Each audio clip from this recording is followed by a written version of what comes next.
Découvrez au travers du podcast de Futura Science un concentré de science à écouter quand vous voulez, où vous voulez. Futura Science, au cœur de la science.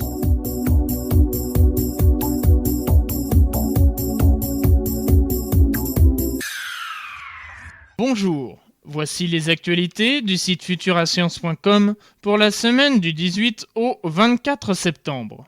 Identification probable de la plus ancienne supernova jamais observée.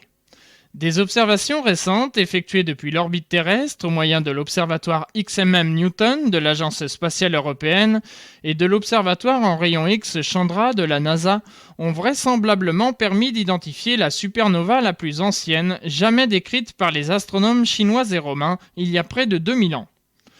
Les recherches ont consisté à étudier les débris de la supernova pour déterminer l'âge de l'explosion.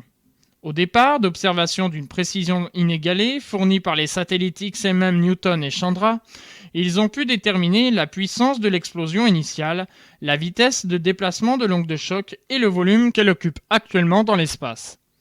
En se basant ensuite sur les modèles existants de l'expansion des supernovas, ils ont pu remonter virtuellement à l'événement initial et ainsi le situer sur l'échelle du temps. Cela coïncide avec un événement astronomique rapporté il y a près de 2 millénaires. En 185 de notre ère, les astronomes chinois ainsi que les romains avaient enregistré l'apparition d'une puissante source lumineuse dans le firmament. Les Chinois ont noté dans leur chronique qu'elle avait brillé plus que toute autre étoile et ne semblait pas se déplacer dans le ciel, contrairement aux comètes. Cette supernova avait été précédemment suggérée comme étant le reste de l'événement enregistré en 185 en se basant sur sa localisation dans le ciel. Cependant, les incertitudes au sujet de son âge supposé avaient introduit un doute significatif au sujet de l'association. Pour en savoir plus, rendez-vous dans les actualités scientifiques, catégorie univers. 9 lance EasyNeuf l'Internet sans ordinateur. On la voyait venir chez les fournisseurs d'accès Internet depuis la première Freebox et c'est finalement 9 CGTEL qui volent la vedette à Free. L'opérateur lance EasyNeuf, un ensemble tout en un pour avoir Internet sans ordinateur. Bientôt un partenariat avec Microsoft ou Google ?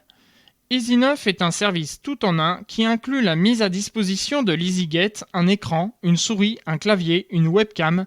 L'EasyGet se substitue à l'ordinateur et au routeur. Après installation, l'utilisateur dispose d'une connexion haut débit et des principales fonctionnalités de l'ordinateur via une interface simplifiée, conviviale, réduisant la complexité de l'outil informatique. Mais il ne s'agit pas encore du Media Center que nous envisageons. L'EasyNeuf ne vient pas se brancher sur le téléviseur et d'ailleurs le service de télévision de Neuf est absent de l'offre commercialisée 39,90 € par mois. Neuf a davantage envisagé son EasyGet comme un mini-ordinateur que comme un Media Center. Neuf va-t-il devenir le premier fournisseur d'accès Internet partenaire des services en ligne de Google ? La convergence vient de faire un grand pas dans cette direction. Pour en savoir plus, rendez-vous dans les actualités scientifiques, catégorie high-tech. Cette actualité fait partie du dossier On en parle, dont la thématique est Réseau, Télécom, ADSL. Futura Science, au cœur de la science. Des nanofibres pour soigner le cœur. À l'aide de longues chaînes moléculaires, une équipe américaine a favorisé la réparation du muscle cardiaque chez la souris et ouvert de nouvelles perspectives thérapeutiques. Sur les 20 animaux de l'expérience, 10 ont reçu cette injection de nanofibres, tandis que les autres ont reçu soit des facteurs de croissance stimulant la régénération des vaisseaux, soit rien du tout. Résultat, le cœur des souris ayant bénéficié de nanofibres a recouvré des capacités de pompage égales à celles de souris normales, alors que les autres en avaient perdu la moitié.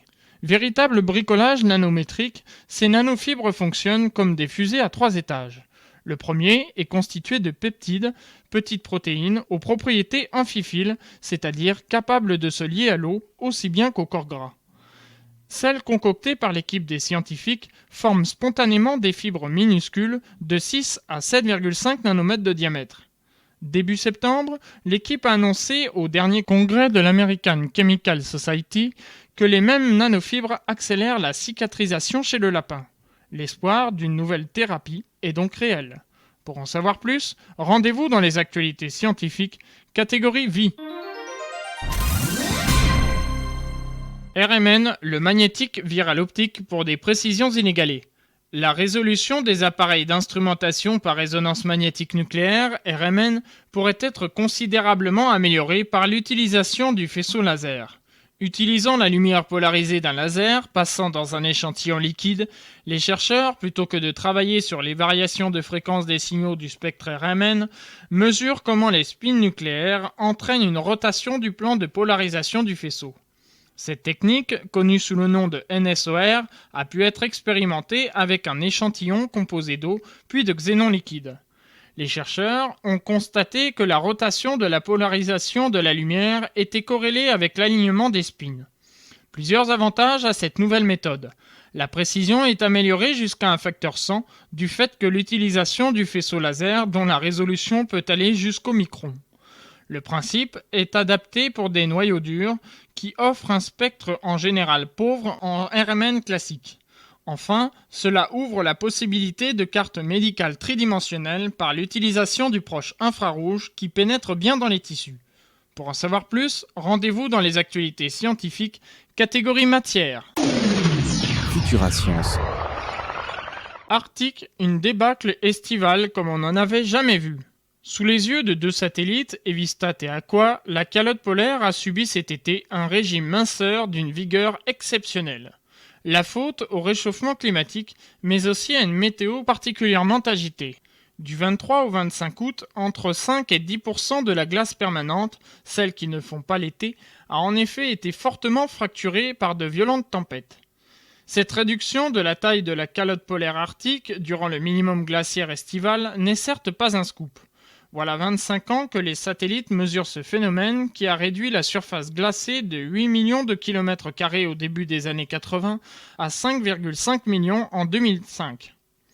Mais c'est la première fois que la glace permanente est si fragile qu'elle se fracture sous l'effet de la houle et du vent jusqu'au pôle nord géographique.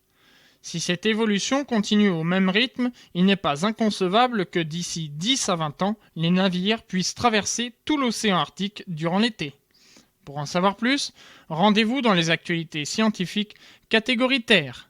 Cette actualité fait partie du dossier On en parle, dont la thématique est le réchauffement de la planète.